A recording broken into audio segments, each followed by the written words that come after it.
Good morning, everybody. It's really an honor and a privilege to be able to introduce the Mayor of Jasper. I've known him probably for almost as long as he's been mayor, I guess, which is a long time. And I could tell you stories, but this is not probably the time or place for those stories. He and I have had discussions over the years, sometimes good, sometimes bad, as friends do, but there's one thing that's always a constant. Whatever he does, it's always in the best interest of the city. He's always put the city first, and I think he's done a tremendous job as mayor. And it's really hard to believe that 20 years ago, that I've known anybody for 20 years, but time just flies. And with that, I won't say any more. I'd like to introduce to you the Honorable John Weaver, Mayor of Jasper.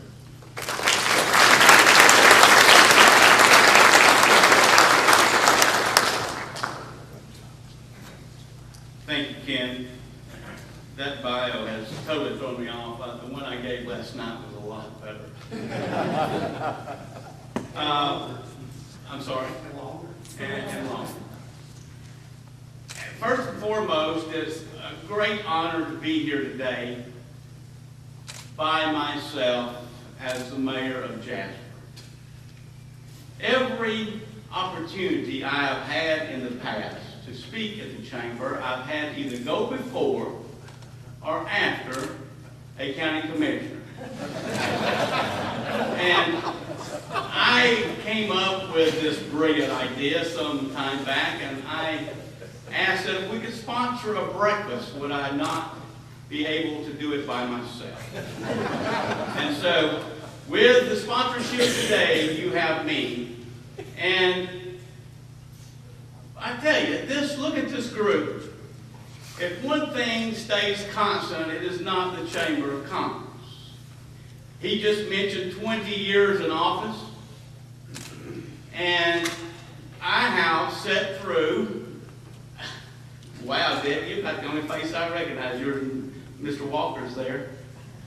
I can't go on without welcoming Lynn Walker back to our community. And I was shocked when I saw you this morning because I was really going to wow this crowd with all of my knowledge about city government, and here you sit, and I thought, well, I need to make this thing really short today. But I would be remiss. The group we have here today is large, but Steve Roper, I will have to apologize to you because today he is here on all orders from the mayor's office, because I thought he and the chief of police might be the only people that are here today when you saw the agenda. But I've had quite a period of time to put together this presentation this evening. And yes, I waited till yesterday afternoon to begin. But that's just the way I do things. And I thought, how would I want to come to this meeting today after 20 years in office and convince all of you what a municipality, what a city is worth to its community. And now that I have Mr. Walker with me, and I know the colleagues that he has in the legislature, I think I'm going to have meaning to my speech this morning. And that without municipalities, we would, I believe, I made this statement once, and I think I'm not going to make it again. I once said, I will have to say it, but I want to, how many people are in here from Mississippi? I love every one of you. Why did you move to Georgia? Because I'm married into it. There you go. I use this joke because I've heard it twice. When we started one Georgia project years ago, I told the lieutenant governor at that time that you've taken one Georgia and made two Mississippi. You've taken one Georgia and made two Mississippis out of it.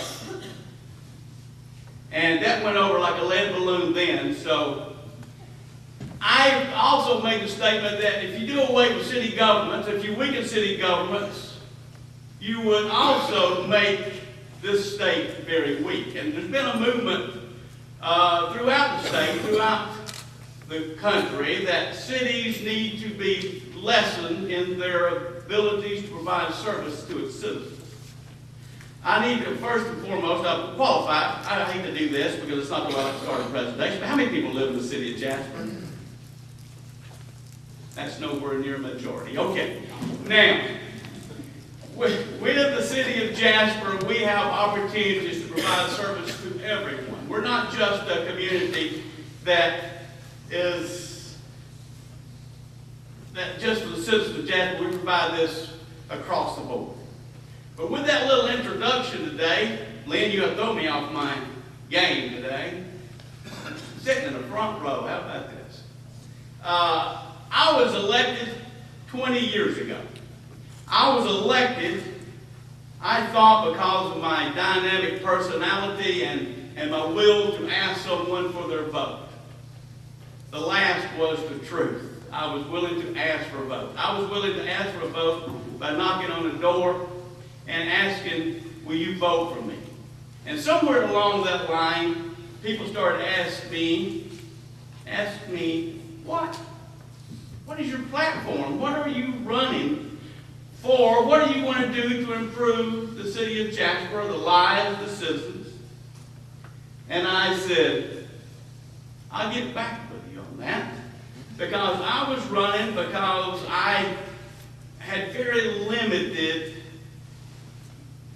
knowledge of the city. I was running for office because I felt I could do better at that particular moment because my business had just been vandalized and the mayor had just passed away. And I thought that I could do a better job than the options at that time. So when I went to my first debate, I went to that debate with this in hand. This is the 1991 version of Leadership Pickens. Some of your names, Ken Pent, are in this. This was, by their own declaration, the first plan for Pickens County. I took this, I scanned through it, and I came up with a platform that I was able to wow the crowds. I was able to make all three of them who attended the chamber debates see it my way. But that was the beginning, and that's why I ran. And then I was elected by a solid 9 votes. And so I knew with that mandate, I was ready to go to City Hall. And when I first entered City Hall, Miss Ramona Roper, the city clerk at that time, said, "Good morning, Mayor." True story. And I honestly looked behind me to see who she was talking to because I had forgotten that I had the new title. But with that, I decided that with the title of mayor, it was obvious that there were certain powers that went with that position. And we began to look at the issues facing a small town in North Georgia. The first issue that we found at that time, 20 years ago, was probably just plain old Appalachia, isolation, lack of infrastructure, lack of motivation. And when I found this document that was initiated by the Chamber of Commerce, it gave me something to go into office with, that we had to solve the problems of Jasper. Because most of the people in Jasper and Pickens County, if they had their choice in early 90s, I promise not to mention the day, would have, if they could, rolled up I-575, I-15, for lack of a better term, rolled that road back up and taken it back to Atlanta because we didn't really want to change. We did not really want the outside invasion that was upon us. We did not want to accept the fact that we were going to have to grow. We didn't want these things, but there was a certain group that recognized without change we would go into decay. Without moving forward, we would absolutely go into ruin and decline. So, after I looked behind me and I realized that it was upon my shoulders at that particular time, with the city staff that we had, with the mayor, with the council that we had at the time, and we decided that we had to grow. I attended the first council meeting. After my first meeting with the commissioner at that time, Mr. Bill Quinton, not Clinton. Bill Quinton. I was sitting in my office that day, about the second or third day in office, and my finance clerk came to my office and looked at me and says, "Mayor, do we have to pay this bill?" And this, my friends, will be for all you who have seen my wars of the roads is between the county and city governments over the last 20 years. This, my friends, is where it stemmed. I said, I don't know. And the bill was about $15,000 that the city owed the county for tipping fees at the county landfill, which we had at that time. I said, I don't know, Charlene. Let me call the commissioner's office. And I said, Miss Ramona, would you please get the commissioner on the phone for me? And she said, sure. So, a few minutes later, Mayor, the commissioner's on the phone. And I said, thank you. Good morning, Commissioner. How are you? Fine. Do the friendly orientation of the first time I had called the commissioner's office. He congratulated me. And I said, oh, by the way, Commissioner, Miss Charlene just gave me an invoice for around $15,000 at the landfill. Debbie, don't worry, I won't say anything, little embarrassing. Anyway, I said, Commissioner, does the city have to pay this $15,000 invoice for tipping fees for our sludge from the wastewater treatment plant to the landfill? And how many people might know Commissioner Quinton at the time? But he was a very soft-spoken person, and he truly carried a big stick from the county commissioner's office. He said to me, he said, Mate, the county and the city government, that sounds like a gentleman, the county and the city government does not have a joint venture in the landfill. Yes, you have to pay that $15,000. And I said, well, thank you, Commissioner, but I want you to know that I'm going to put a water meter at the swimming pool, and I am going to put one that works at the courthouse. You have a good day. He hung up, I hung up, and just a little later I found out from one of my friends who dealt with the commissioner quite often, is what did you do to tick off? And he didn't use that adjective, the county commissioner. But from that point, and why I tell that story, is that county government and city governments have to work together. But county government has its responsibility, and city government have their responsibility. All to provide citizens to all the citizens, whether you're a citizen of Jasper or whether you're a citizen of the county. And I bring this up today because it's time since we have just failed miserably in our state SPLOST referendum, is that I have with me a man of influence, a man who is presently in, and any other elected official that goes to the state. It's time for me to be the first, I believe, but I have heard one thing from Georgia Municipal Association. It's time to allow the city governments to ask for the opportunity to put on the ballot whether we can or cannot, by the vote of the citizens of our city, for a SPLOST referendum to be used by the municipality. And if you check, only the city of the state of Georgia allowed to do so is Atlanta, Georgia. But with that, that is my request, an open forum that you take to the Capitol and set forth a bill that would initiate that. And they're going to probably give you 500 reasons why you can't, such as book work, we can't keep up with that many cities, I don't know. But if we had that, I'll promise you this, the city of Jasper streets would not be patched with sticky tar so that we can keep the cracks from opening such that the potholes will expand. We would be able to take that referendum, and I believe I could go before the citizens of Jasper, Jim Looney and the rest of the council, and John Faust, and tell the citizens of Jasper, if you pass this referendum, and it won't fail miserably, 20-something%, that we will take these funds and put them directly on the roads and the corporate limits of Jasper. And everyone says, wait a minute, just the corporate limits? But every one of you, I know for a fact, have driven on a road that is inside the corporate limits of Jasper today.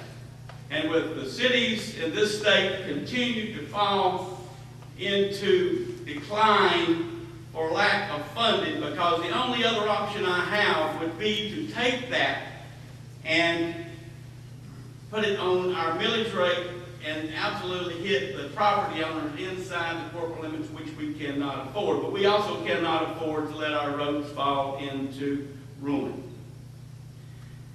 Okay, that speech was not even planned, folks, but this one is, and I've got 10 more minutes, and I want to tell you this, that you will learn today more about the city of Jasper than you will ever learn in a 3-week period at Bojangles for breakfast or at the carrot house. Because the old men at the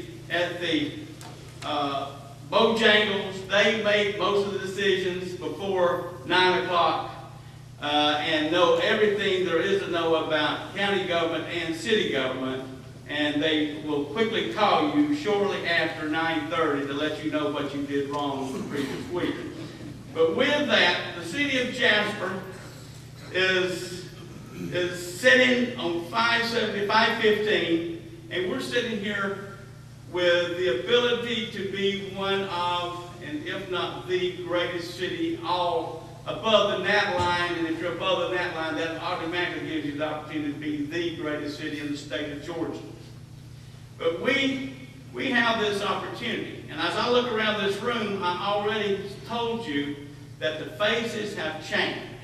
The faces have changed. They'll change next week, next year, and they'll continue to change and evolve because of people who have dedication. Some of the faces I see in here, like Ken Pent, he was a lot younger 20 years ago. This is an opportunity that we can only take advantage of through motivated leadership, through leadership of our chamber, through our council, through our county government, through our newly elected officials. And I would be remiss without congratulating all the elected officials in here from the previous election. And it's an opportunity that we have today that we can carry Pickens County into the future. I have with me the first guy. I have with me, if you don't have this, this is the only copy I know of in print. There's a few around probably, but they're well hidden. I have this one. This says it's on the web. But I promise you this, we need to take this. We don't need to take a few people that we have that want to repeat the same mistakes over. It's you in this group today that will be able to attend the workshops. You can't just get the same John Weaver and Jim Looney and Ken Pent and I won't call any more names to attend the same meetings. This group has got to read this. You've got to see where we have been and where we want to go. Because sometimes change is not necessarily good, because sometimes change goes backward. If you can't go forward, we need to plan what direction we want to go, how we want to do it. We can't become dormant in this process. With that, I would like to thank you for allowing me to be here today. I was going to be a little more light in my presentation, but with the 20 minutes that I have, I wanted to leave some impression that the cities and the county governments in this state are your first and foremost service provider, that you need cities and counties and state government, and we never need to lessen or weaken any of their abilities. Take that to your colleagues in the state and let them know that we and local governments need their assistance. I'll need you as Chamber of Commerce to continue pushing forward. I need you on behalf of the city. The commissioner needs you, and the commissioners need you on behalf of the county. I am wondering what's going to happen after we get back to the State House. But we've got to move forward. And I hope that I'm not the only mayor in the state that recognizes that we need the opportunity to ask our citizens personally for the funding. We don't need it from the state. We don't need it from the federal government. But I'll tell you what, since I have given you such a solemn presentation today, I'm going to close on my chief Lovell's joke. He would not forgive me if I did not tell you this, and I will attempt to do a better job. President Obama has gone to give one of his many speeches. As he's walking in, he trips this young lady and she falls. He reaches down and he helps her up. He said, "Oh, I'm sorry, young lady, but can I ask you for your vote, even though I knocked you down?" She looks at him and says, "Mr. President, I didn't fall on my head. Thank you for allowing me to be here today."